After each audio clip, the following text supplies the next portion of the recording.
Olá, bem-vindo ao Capital Sensei. Hoje vamos mergulhar fundo em um livro lendário, frequentemente chamado de a Bíblia do Investimento em Valor. É tão procurado que cópias usadas podem ser vendidas por milhares de dólares. Estamos falando de um livro chamado Margem de Segurança, ou, em inglês, Margin of Safety, Risk-Averse Value Investing Strategies for the Thoughtful Investor, de Seth Klarman. Vamos decodificar os três pilares centrais de sua filosofia. A diferença crucial entre investir e especular, o processo prático de caçar pechinchas nos cantos esquecidos do mercado e, o mais importante, a disciplina psicológica necessária para proteger seu capital e prosperar a longo prazo. À medida que passamos por essas ideias poderosas, é provável que você tenha perguntas ou veja conexões com suas próprias experiências. Sempre que podemos, tentamos responder as perguntas nos comentários. Portanto, sinta-se à vontade para compartilhar suas ideias, suas dúvidas ou quaisquer histórias que você tenha. Isso torna esta uma experiência de aprendizado muito mais rica para todos e ajuda a construir uma comunidade de investidores perspicazes e ponderados. Então, quem é esse Seth Klarman? E por que seu livro de 1991 ainda é considerado um tesouro? Klarman é o chefe do Baupost Group, uma parceria de investimento privada que ele fundou em 1982. Ele é frequentemente chamado de Oráculo de Boston, uma referência ao título Oráculo de Omaha, de Warren Buffett. E por um bom motivo. Seu histórico de entregar retornos altos e consistentes com risco relativamente baixo é nada menos que extraordinário. O livro em si se tornou uma lenda, porque nunca foi reimpresso. É um artefato raro que contém os projetos e toda a sua filosofia de investimento expostos com uma clareza incrível. No cerne do livro está o conceito que lhe dá o título, a margem de segurança. Essa ideia não foi inventada por Klarman. Ele a herdou de seu próprio herói intelectual, Benjamin Graham, que foi o mentor de Warren Buffett. Então, o que é isso? Imagine que você é um engenheiro encarregado de construir uma ponte. Você calcula que a ponte precisa ser capaz de suportar uma carga máxima de, digamos, 10.000 toneladas. Você a constrói para suportar exatamente 10.000 toneladas? Claro que não. Isso seria incrivelmente imprudente. Você a constrói para suportar 20.000, talvez até 30.000 toneladas. Essa enorme folga, essa capacidade extra além do que você espera precisar, é a sua margem de segurança. Ela te protege de erros de cálculo, tensões imprevistas, mau tempo ou qualquer outra coisa que possa dar errado. No investimento, o princípio é idêntico. A margem de segurança é o desconto entre o preço que você paga por um ativo e seu valor subjacente, ou intrínseco. Você faz sua lição de casa, analisa um negócio e calcula que ele vale, digamos, $100 por ação. Você não o compra por $98. Isso é arriscado demais. Um investidor de valor espera pacientemente até poder comprar aquele negócio de $100 por $60. Ou $50, ou até menos. Essa diferença de 40 ou 50 dólares é a sua margem de segurança. É a sua proteção contra estar errado, contra um mundo em mudança, contra o azar. É a defesa definitiva. Isso nos leva ao primeiro grande pilar do pensamento de Klarman. Você deve entender a profunda diferença entre investir e especular. Isso não é apenas semântica. É uma mudança fundamental de mentalidade que determina tudo. Um investidor, na visão de Klarman, trata a compra de uma ação como a compra de uma propriedade fracionada de um negócio real. Seu retorno está atrelado aos lucros e fluxos de caixa futuros desse negócio. Eles estão focados no valor intrínseco do ativo em si. Um especulador, por outro lado, não se preocupa com o valor. Ele compra um ativo simplesmente porque acredita que seu preço vai subir. Ele está apostando na psicologia do mercado, em tendências, na esperança de que outra pessoa, um tolo maior, apareça e pague mais por ele mais tarde. Eles não estão analisando o negócio. estão tentando prever os caprichos da multidão. Klarman é muito claro. A especulação é um jogo de perdedor a longo prazo. É como brincar de dança das cadeiras com seu dinheiro. Eventualmente, a música para e alguém fica sem cadeira. Pense nisso da seguinte forma: comprar um imóvel para alugar é um ato de investimento. Você analisa o bairro, a renda potencial do aluguel, os custos de manutenção, os impostos sobre a propriedade. Você está calculando seu retorno com base no caixa que o próprio ativo produz. Agora, contraste isso com a compra de uma nova criptomoeda da moda que não tem ativos ou fluxo de caixa subjacentes, puramente porque seu preço disparou e você está com um caso grave de FOMO ou Fear of Missing Out. O medo de ficar de fora. Isso é pura especulação. Você não está comprando um negócio, está comprando um gráfico de preços. Para navegar por isso, Klarman se apoia fortemente em outra das brilhantes alegorias de Ben Graham, o Senhor Mercado. Imagine que você tem um sócio chamado Senhor Mercado. Todos os dias, ele vai ao seu escritório e oferece ou comprar a sua parte do negócio ou vender a dele para você. O problema é que seu sócio é maníaco depressivo. Em alguns dias, ele está eufórico. Ele vê um futuro glorioso e oferece comprar sua parte por um preço absurdamente alto. Em outros dias, ele está profundamente pessimista. Ele está convencido de que o negócio está condenado e oferece vender a parte dele para você a preço de banana. O especulador se deixa levar pelos humores do senhor mercado. Quando ele está eufórico, o especulador fica animado e compra a preços altos. Quando ele está deprimido, o especulador entra em pânico e vende a preços baixos. O verdadeiro investidor, no entanto, faz o oposto. Ele ignora as oscilações de humor do senhor mercado. Ele usa sua própria análise independente do valor do negócio como sua âncora. Ele vê os picos de euforia como uma oportunidade de talvez vender e encara os vales de depressão como uma oportunidade de ouro para comprar um ótimo negócio a um preço ridiculamente baixo. Você está lá para servir aos seus próprios interesses, não para ser um servo da volatilidade emocional dele. Isso leva ao segundo grande pilar, o processo real de encontrar essas pechinchas. Se o investimento em valor é tão bom, por que nem todo mundo o pratica? E se essas oportunidades existem, onde estão? A resposta de Klarman é que você tem que procurar onde os outros não estão dispostos a procurar. O valor raramente é encontrado nas ações populares, bem-sucedidas e com boas histórias que dominam as notícias financeiras. Em vez disso, muitas vezes ele está escondido nos cantos bagunçados, entediantes, complicados e descartados do mercado. Klarman é um mestre em investir no que ele chama de catalisadores. Um catalisador é um evento específico e previsível que forçará o mercado a reavaliar um ativo e reconhecer seu verdadeiro valor oculto. Você pode encontrar uma empresa que está profundamente desvalorizada, mas sem um catalisador, ela pode permanecer desvalorizada por anos. O catalisador é a chave que destrava o valor. Como isso funciona na prática?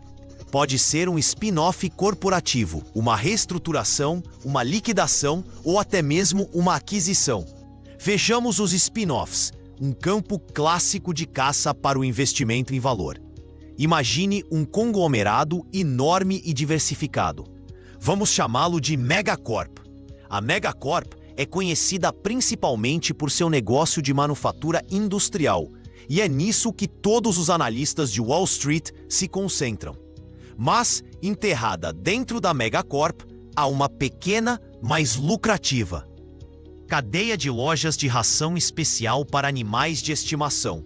É um bom negócio, mas é tão pequeno em comparação com o braço de manufatura que ninguém lhe dá atenção.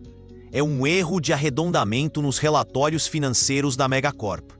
Então, a administração decide fazer um spin-off do negócio de ração, transformando em uma nova empresa independente e de capital aberto. De repente, esse negócio órfão tem que se sustentar sozinho. Inicialmente, muitas das grandes instituições que possuíam ações na Megacorp venderão imediatamente suas ações da nova CIA de ração. Por quê? Porque é pequena demais para seus portfólios gigantes, ou não se encaixa em seu mandato de investimento, ou eles simplesmente não sabem nada sobre ela. Essa venda indiscriminada pode empurrar o preço da CIA de ração para níveis absurdamente baratos, criando uma oportunidade perfeita para um investidor diligente que fez a lição de casa para comprá-la com desconto. Outra área pela qual Klarman é famoso é a dívida de empresas em dificuldade, distressed debt. Isso soa complicado, mas a lógica é simples. Digamos que uma empresa tem emprestado muito dinheiro emitindo títulos, que são essencialmente apenas empréstimos. Agora a empresa está em apuros e pode não conseguir pagar o dinheiro de volta. O medo toma conta do mercado, e os investidores que possuem esses títulos correm para vendê-los. Um título que deveria pagar $1.000 pode agora estar sendo negociado por apenas $400. A maioria das pessoas foge dessa situação. Um investidor de valor, no entanto, corre em direção a ela para fazer a análise. Ele pode mergulhar nas finanças da empresa e perceber que, mesmo que a empresa vá à falência e tenha que vender tudo, suas fábricas, seu estoque, suas patentes, ainda haveria dinheiro suficiente para pagar aos detentores dos títulos $600 para cada $1.000 que lhes são devidos. Se você pode comprar esse título por $400, sabendo que muito provavelmente receberá pelo menos $600 de volta, você tem uma margem de segurança incrível. Você essencialmente limitou sua perda potencial enquanto se deu um ganho significativo. Você está lucrando com o pânico. Klarman também enfatiza que o valor pode ser encontrado na simples negligência. Às vezes, uma empresa é simplesmente chata. Não tem uma história sexy. Está em um setor que não está na moda, como, digamos, um fabricante de arquivos e pastas de papel em um mundo digital. A empresa pode ser consistentemente lucrativa, não ter dívidas e pagar um bom dividendo. Mas como não é uma empresa de tecnologia de alto crescimento, ninguém se importa. Essas empresas chatas muitas vezes podem ser negociadas por muito menos do que seus ativos tangíveis valem, oferecendo uma oportunidade silenciosa e de baixo risco para o investidor paciente. Todo esse processo exige um certo tipo de temperamento, o que nos leva ao terceiro e talvez mais importante pilar da filosofia de Klarman: gestão de risco e psicologia do investidor. É aqui que a maioria das pessoas falha. Elas podem entender a matemática, mas não têm a disciplina emocional para executar a estratégia. O primeiro ponto de Klarman aqui é revolucionário para muitas pessoas. Risco não é volatilidade. A teoria financeira moderna, do tipo ensinada na maioria das escolas de negócios, define o risco como beta, que é uma medida de quanto o preço de uma ação oscila em comparação com o mercado geral. Para Klarman, isso é um absurdo. O preço de uma ação oscilando não significa que você está perdendo dinheiro. A verdadeira definição de risco para um investidor de valor é a probabilidade de uma perda permanente de capital. É só isso. É o único risco que importa. Pense bem, uma ação que você comprou por $50 e que você sabe que vale $100 pode ser muito volátil. Pode cair para $40 e subir para $60 em questão de semanas. De acordo com a teoria acadêmica, ela é arriscada. Mas é mesmo se o risco de perder dinheiro permanentemente é baixo, porque você a comprou muito barata. Por outro lado, uma ação supostamente segura, estável de primeira linha que todo mundo adora pode ser incrivelmente arriscada se você pagar $200 por ela quando ela vale apenas 100. Se a história mudar e o preço cair para seu valor real, você perdeu permanentemente metade do seu dinheiro. A volatilidade é uma distração. O preço é a realidade. Para gerenciar esse risco real, você precisa ser um pensador independente. E isso significa estar ciente do que Klarman chama de imperativo institucional. Essa é a tendência de grandes organizações, como fundos mútuos e fundos de pensão, de agirem de maneiras que protejam as carreiras dos gestores, em vez de maximizar os retornos para os clientes. Os gestores de fundos têm pavor de ter um desempenho inferior ao de seus pares ou ao do índice de mercado, mesmo no curto prazo. Isso leva a um comportamento de manada. Se uma ação de tecnologia da moda está disparando, um gestor de fundo pode se sentir compelido a comprá-la, mesmo que secretamente ache que está supervalorizada. Por quê? Porque se ele não a tiver e ela continuar subindo, ele parecerá um tolo e poderá perder o emprego. Mas se ele a comprar e ela quebrar, bem, todo mundo também a tinha. Então é um erro desculpável. Esse pensamento de segurança nos números cria enormes distorções no mercado, empurrando as ações populares para avaliações absurdas e deixando as impopulares na lata de lixo. É precisamente aqui que o investidor individual tem uma enorme vantagem. Você não precisa responder a um comitê, você não precisa se preocupar com o desempenho de curto prazo. Você pode ser paciente. A paciência é um superpoder no investimento. Klarman descreve o investimento em valor como uma combinação de alta curiosidade intelectual e baixa resposta emocional. Você precisa do ímpeto para vasculhar demonstrativos financeiros e entender situações complexas, mas também precisa da força emocional para ficar de braços cruzados e não fazer nada por longos períodos quando não há pechinchas disponíveis. Pode ser entediante. Seus amigos podem estar se gabando do dinheiro que estão ganhando com a última ação da moda, enquanto você está apenas sentado lá, esperando. Ben Graham usou uma ótima analogia do beisebol para isso. O investidor é como um rebatedor que fica no home plate e o mercado arremessa milhares de bolas. No beisebol, você tem que rebater após 3 strikes. Mas no investimento, não há strikes obrigatórios. Você pode ficar lá o dia todo e ver as bolas passarem. Ações de tecnologia supervalorizadas, biotecnologia especulativa, derivativos complicados. Você não precisa rebater. Você pode esperar e esperar e esperar por aquele arremesso perfeito, aquela bola perfeita, uma bola lenta e fácil bem no meio do alvo. Esse é o seu dólar de 50 centavos. Só então você rebate, e rebate com força. Finalmente, tudo isso deve ser construído sobre uma base de humildade intelectual. Você deve aceitar que o futuro é fundamentalmente incognoscível. Você cometerá erros. Sua análise às vezes estará errada. O mundo mudará de maneiras que você não pode prever. É precisamente por isso que a margem de segurança é tão crítica. Não é uma ferramenta para gerar retornos mais altos. É uma ferramenta para a sobrevivência. É a almofada que te protege quando você está errado. O investidor que exige uma grande margem de segurança está admitindo implicitamente: eu não sei o que vai acontecer, então preciso criar uma enorme margem para erro. Um investidor que paga o preço cheio por um ativo está dizendo implicitamente: tenho certeza sobre o futuro. E como sabemos, a certeza é a coisa mais perigosa que o investidor pode ter. Vamos tentar amarrar tudo isso com um exemplo hipotético.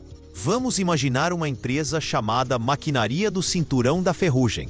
É uma empresa centenária que fabrica peças para equipamentos industriais pesados. Está em um setor cíclico e sem glamour. A ação está estagnada há 5 anos e é negociada a $20 por ação. Todo o dinheiro inteligente está focado em IA e computação em nuvem. Ninguém nem sabe que a maquinaria do cinturão da ferrugem existe. Você decide investigar. Você está agindo como um investidor, não um especulador. Você pega os relatórios financeiros dela. A primeira coisa que você nota, a empresa tem dívida zero. Isso é uma grande vantagem. Significa que eles podem sobreviver a uma recessão. Segundo, você vê que eles têm $10 por ação em dinheiro apenas no balanço. Então, quando você compra a ação por $20, você está imediatamente recebendo $10 em dinheiro. Você está realmente pagando apenas $10 pelo negócio operacional em si. Então você cava mais fundo. Você descobre que a empresa é dona de sua fábrica principal e do enorme terreno onde ela fica, que agora está em um distrito industrial em rápida gentrificação. Você contrata um avaliador de imóveis local e ele lhe diz que o terreno sozinho, se vendido, vale cerca de $15 por ação. Então agora, você está pagando $20 por uma ação que tem $10 em dinheiro e $15 em terreno. São $25 em ativos tangíveis. E você nem sequer considerou o valor do negócio de maquinário em si, que, embora chato, gera um lucro pequeno, mas constante a cada ano. O valor intrínseco aqui é claramente muito maior do que o preço da ação de $20. Pode ser $30 ou até $40 por ação. Ao comprar por 20, você tem uma margem de segurança enorme. O que poderia dar errado? Mesmo que o negócio de maquinário vá a zero, você tem $25 em ativos tangíveis para amortecer sua queda. Seu risco de perda permanente de capital é incrivelmente baixo. E qual é o catalisador potencial? A administração poderia anunciar um plano para vender o imóvel excedente e distribuir o dinheiro aos acionistas como um dividendo especial. Ou uma empresa maior pode perceber o quão barata ela está e tentar adquiri-la. Você não sabe com certeza, mas você empilhou as probabilidades a seu favor. Você comprou um negócio de $100 por 50 e agora pode se dar ao luxo de ser paciente. Então, quando você resume tudo, Margin of Safety de Seth Klarman é mais do que apenas um manual de investimentos. É uma filosofia abrangente para a tomada de decisões racionais em um mundo incerto. É sempre muito interessante, e você está sempre pronto para aceitar a vida. Vejam você tomando atitudes sobre a situação. Ele te ensina a separar a realidade do sentimento do mercado, a focar no que você pode controlar, o preço que você paga, e a se proteger do que não pode. As lições principais são atemporais. Primeiro, sempre saiba se você está investindo ou especulando. Você está comprando um negócio ou um bilhete de loteria. Segundo, exija um desconto. A margem de segurança é sua melhor amiga e sua única proteção verdadeira. Terceiro, pense por si mesmo. A multidão está quase sempre errada nos extremos, e é aí que residem suas maiores oportunidades. E, finalmente, lembre-se de que o risco não é um número em uma tela. É a chance real de perder seu dinheiro suado para sempre. Ao focar em evitar perdas, Klarman nos ensina, os ganhos eventualmente se encarregarão de si mesmos. É uma estratégia defensiva, mas a longo prazo, uma defesa poderosa é o melhor ataque que você pode ter.